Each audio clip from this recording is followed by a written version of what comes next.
haven't been covered yet. So, for example, right, all those games I showed earlier, this is another game in that exact same space, right? It's doing all the exact same things, except they decided to make it post-apocalyptic survival game. And while this doesn't make them a mega hit, I think it is a smaller audience for this than for the your grandparents died, whatever, left you a home, fix it up sort of thing. But they did carve out their own niche, and they're doing better than a bunch of the other games I showed you earlier that are just copying the original thing. Because while they don't have as big of an audience to appeal to, anyone who wants this is coming to this game because there's nowhere else they can get these mechanics with a post-apocalyptic theme. So, one of the first things you always have to ask is, are we alone in this space, right? If we're doing something totally novel, totally new, we sort of ask ourselves, what do my mechanics say? What does my mechanics feel like? Think of your mechanics as a metaphor for life. And we can sort of explore from there. But if we're not alone in this space, which is going to be most of the time, we ask, is there a known audience for this thing? Try and start figuring out who your audience is before you actually even, build your game, before you lay down a line of code. Try and understand, is your audience 13 to 20, or is your audience, 25 to 35? Is your audience skew male or female? Where do these consumers come from? Are we seeing more of them in the US? Are we seeing them more of them locally? Where does the audience come from? And once you know the audience that you expect for your game, then you can start investigating this audience. What else are these people playing? And once you know what they're playing, you can start looking at, are there themes that are a known theme for this audience? You can also look at other games in your genre if you're really adhering closely to your genre. And then you can ask, especially if you have these two things, you can ask yourself, all right, so I know my audience, and I know my genre. There is a theme that is very common in my genre. This is almost universally true. You'll find the theme very common in your genre. Does this audience that likes your mechanical genre, that likes the type of game you're making, have any other themes in any other spaces that they like? If yes, then can we bring that into our genre? And then you have to ask yourself, does it still fit the mechanics, right? Does this fit this audience? And when we look at something like Bejeweled and Candy Crush, these sort of are appealing to the same place. These are pleasant things, these are nice things, these are things that make you feel special and fancy in some way, right? These are treats that are a little bit luxurious, right? They're not the average, not the boring things. So, once you've got that, we can still, though, even when you're trying to innovate, preserve some recognizable touchstones to let your audience know that this is still in the genre that they're creating. So, for example, right, this is our cozy survival game. But even though this is our post-apocalyptic survival game, there's a bunch of things that it shares with our other mainstays in the genre. We have things we don't want to fight against, right? UI is all in the same places on both of these things. So that way, if your audience has played the biggest game in the genre, it's very easy for them to jump into your game. There's no reason to fight against that, right? That's information that other people have already taught your audience, so they can just start playing your game faster. Save that stuff.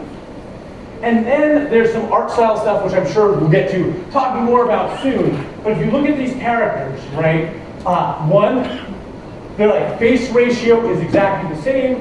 We've got giant eyes of both these characters. The ears are absurd sizes. So even though the art styles are a little bit different, these still have a lot of the same elements that we're seeing in the other game. And so identify some things that will allow you to branch on your own, but still sort of say, yes, we know we're giving a nod towards the biggest things in the genre. We know that, you as an audience love these things. Next, think about what your theme does for your actual mechanics and for learning your game. Theme as affordance is important. When we talk about affordance, when you look at something, do you know how to operate it, right? We very often talk about doors. If a door handle is up and down, I know I pull it. If the door handle is across, I know I push it, right? When I look at a teapot, I know what part of the teapot I'm supposed to grab just by the way that the teapot is built, right? So when we were talking about Angry Birds earlier, by simply having this slingshot as how you play the game, how you interact with the game, you immediately know as a player what to do. You drag the slingshot back. The other game where it was a catapult, people didn't know immediately what to do, how to play the game. But simply by having a theme in which there are pieces that I recognize from my real world experience, I can avoid teaching. I don't ever have to really teach people about this, and if I do, I teach them once and they instantly get it, right? A lot of you probably know the various pouring games out there. We all know how to pour a thing from another thing. By having this be the theme, these are just color matching games, right? This doesn't have to be test tubes at all. All I'm doing here is moving a color from one space to another. These could also just be jewels, right? Stacks of jewels, whatever, stacks of candy. But they're not, and the reason that these are popular now versus some other games that are very similar but didn't have this is because of the affordance, right? Because I understand how to play this game instantly simply by the fact that these are test tubes or these are bottles of liquid. So remember that as you're building your games, right, the affordances will allow you to shorten it and make it quicker for the player to get into play your game, right? Wooden screw. Well, as soon as you show me this and this, I know what we're doing. And this is important because, especially in the mobile world, you have like 30 seconds to convince your player that they want to play your game. And so anything that you can do to lower the barrier to entry for actually jumping in and getting the experience of your game to actually play and get the fun bits rather than the bits where you're just teaching them how to play, the better it is. So as you're deciding on your theme, you can also think about how can my theme teach the game by the theme itself? And how can my game tell my player what type of game it is? So what type of game is this? Anyone got a guess? Flappy Bird. Right. So immediately, by some of these things, you know it is exactly that, right? So when you're choosing these things, just find a way to say to your audience, hey, this is the type of game. This is either something that you're excited about or something you've never seen in this genre before. And then also, in this game, this is a little bit of how you play, right? Just by looking at this, by playing this game, by seeing the tools I presented to you, you know that this is what you're going to do in this game. So that was it. I just wanted to go over a real quick lecture because sometimes when looking at some of the games, I've seen themes that feel random, right? Feel like somebody just arbitrarily chose something. Oh, we have to make a spa game and we'll make it about hands or whatever, right? As designers, we put thought into every element of our game and think about how it affects the player experience. Much like we just did previously, when you talk about your theme, think about how it affects the player. Don't just choose something, choose the right thing. That's always our goal as designers. So I want to make this a little bit shorter because I know that we didn't get a lot of time for questions previously. So we can do some Q&A if we want. I think the next thing is, let's see, perfect. All right, so we want to hit some Slido questions on here, and if anybody has any questions about theming or other things, I see a hand already, so while we get those up, let's answer that one.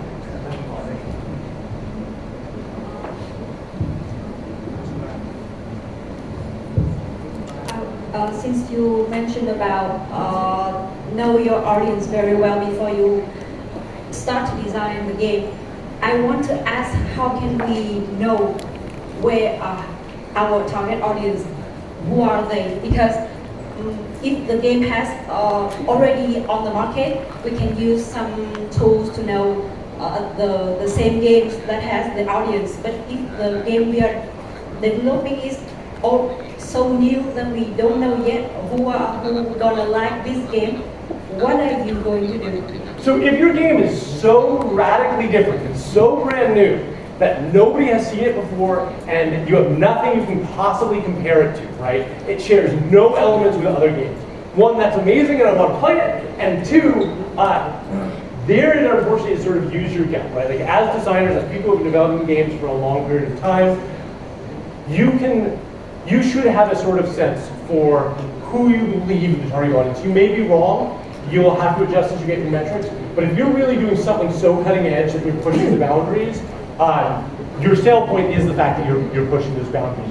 And think about like sort of what your mechanics mean, what you want to express with this game.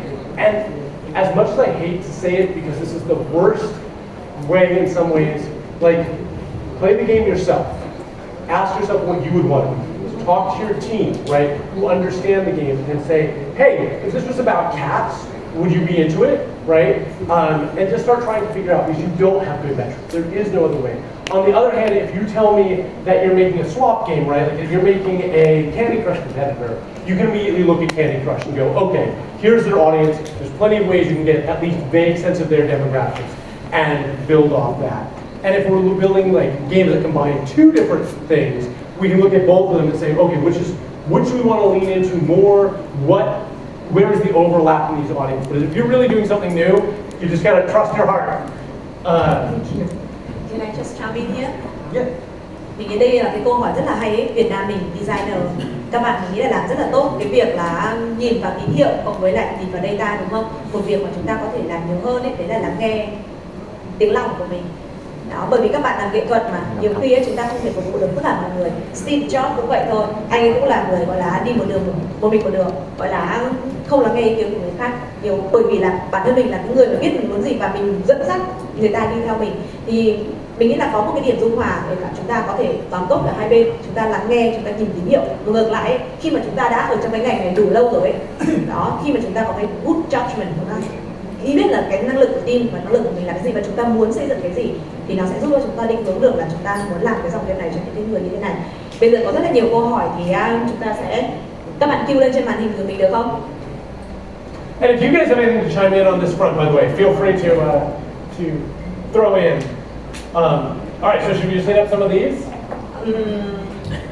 Alright, có một cái câu hỏi mà đã được vote cao thì là what if our audience only wanted exact themes? Tức là nếu mà trong trường hợp mà khán giả của chúng ta chỉ muốn đúng một cái loại theme như thế này thôi, và những cái loại theme khác thì khiến cho họ sợ, đúng không? Thì làm như thế nào để chúng ta có thể test được một cách hiệu quả? Bởi vì nếu mà chúng ta test bình thường thì sẽ mất thời gian. So in this case, you're telling me that your audience only wants this exact theme. First off, I'm going to tell you to design boldly. You're right, you are sometimes going to fail, but here's what you get. If your audience wants this exact theme, then sure, you can make that exact theme. But know a couple of things. It's going to be very, very difficult for you to reach the size of the things that you're competing against because they're already in the market. Advertisements are going to be a lot more expensive because basically your user acquisition, well, you're competing against things that look the same, right? So you don't have anything that differentiates in your ads. So you're going to have to find some other element, some other way to set yourself apart. Maybe mechanically, maybe your character, what have you. You're going to have to find something that really sets you apart. Because if what you're telling me is, I am just going to be late to market, building the exact same thing that somebody else built, but worse with less resources, why am I not successful? I think you just answered that question for yourself, right? Now, if what you're saying to me is, I want to trick people who want to play this other game into playing my game by running ads that look like their game. Well, yes, you can do that and you will make a medium amount of money. I think in the long run that is a losing strategy, but that is certainly something that you can do. All right, so keep going. Okay, first question, đúng không? Nếu mà rất là khó để mà có thể tức là đánh giá được chất lượng của một cái team, đúng không? Làm sao nếu mà cái team của chúng ta mà không hiệu quả thì làm sao mình biết đấy là vì lý do là bản thân cái team đấy hay là chất lượng của cái team đấy? Okay, I'm a little confused with the first question, but if you can get it, please go ahead. Is this if a theme's quality is hard to measure? Yeah. So first off, our general theme, right? Our general theme has to be something that we're relatively confident in. And as we said, you can choose a less broad theme, but where you're going to get that whole audience, or you can choose a very broad theme and compete against lots of people. But I think that we talk about theme as if it is unmeasurable. Back at Zynga, they would A/B test every element of their game, right? And there were these books, these giant books of every version of the cow they ever did, right? Like literally, they would update with every update, they would update the cow, and they would A/B test. and they would have a happy cow and a sad cow. And they found over time that, being very emotionally manipulative, the sadder and sadder the cow looked, the more it resonated with people, the more that people wanted to take care of their farm. So don't think that you cannot A/B test elements of your theme, just in the same way that we A/B test elements of our mechanics, right? You can see what characters appeal to your audience. If you're building something like, a hero collector game, you know which ones resonate and which don't. Some of that is going to be mechanical stuff, some of that is going to be thematic stuff. You should be tracking this because, especially if you're doing a live services game, over time your theme will evolve and you will be able to hone in on what your audience actually wants and what your audience is willing to purchase. All right, what's the next one? Okay, when you build a new theme or a new characters, whether it's on an existing themes or popular one or creating a new one, what exactly the key contribution, the key factor contributing to the success? Like what actually hook people into a character and the theme? So that is really, really tough, right? Like, there is no formula for that. If there was, we would have solved games and then, we'd all just be done. That said, think about what the fantasy is that your players want, right? We talked about Call of Duty earlier, and how about that's a hardcore military shooter where they want to feel like a big military man.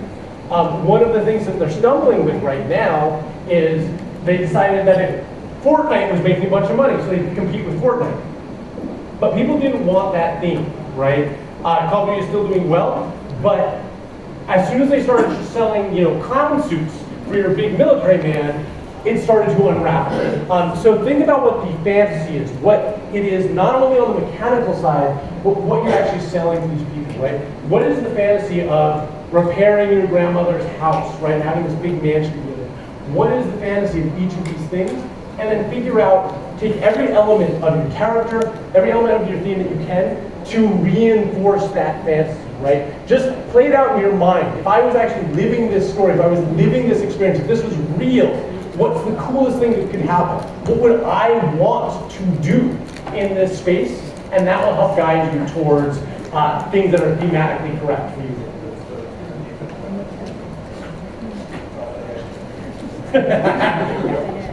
Okay, so Tung Tung Sahur, this is great.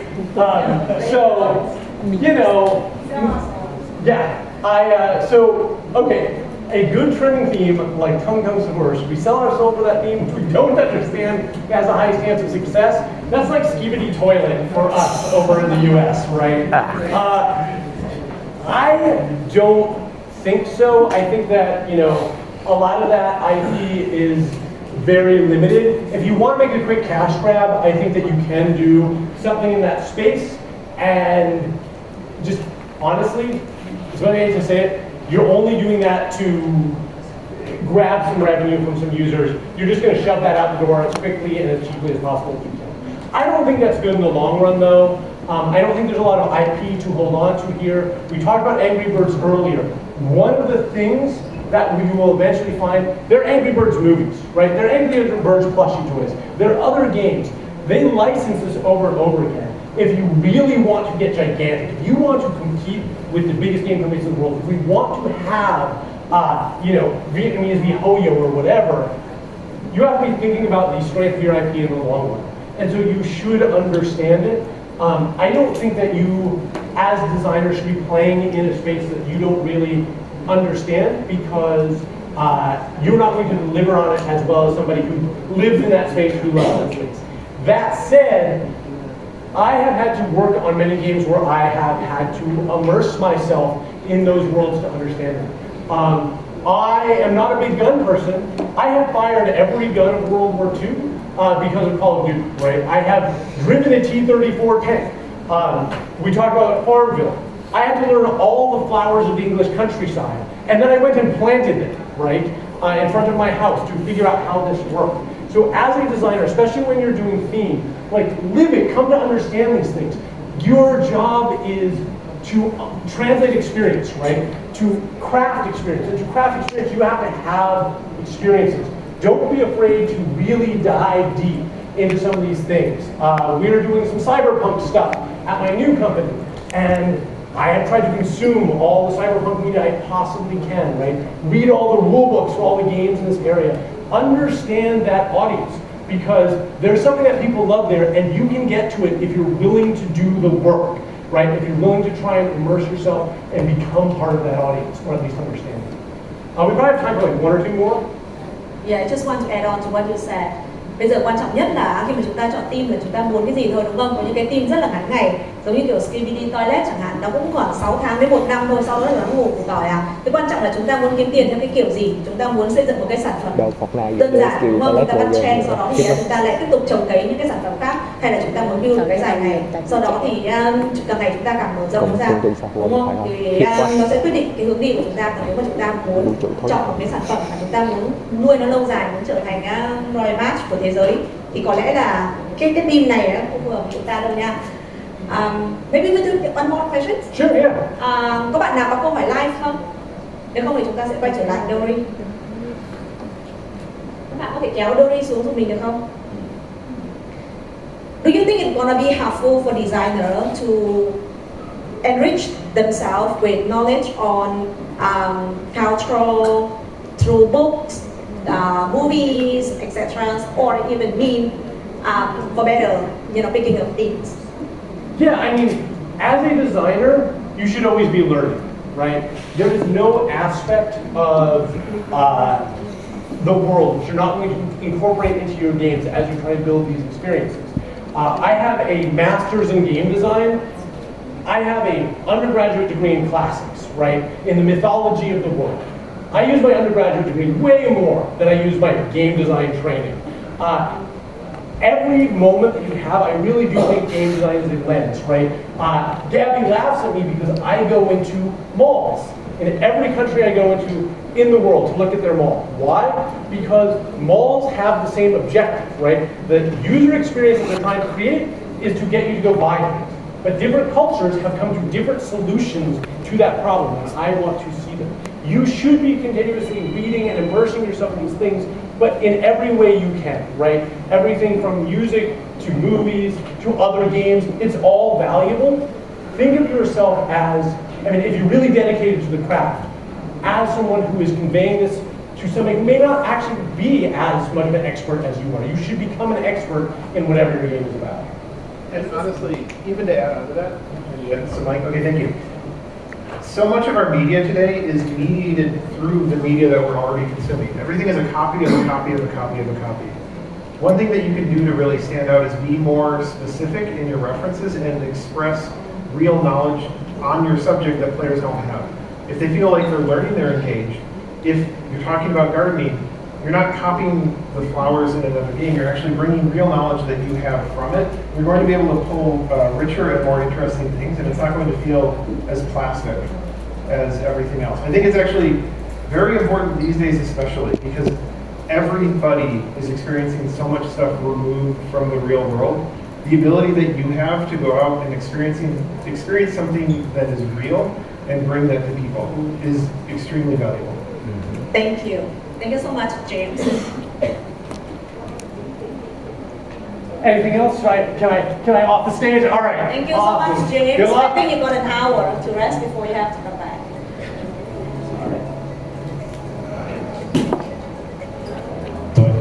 Okay.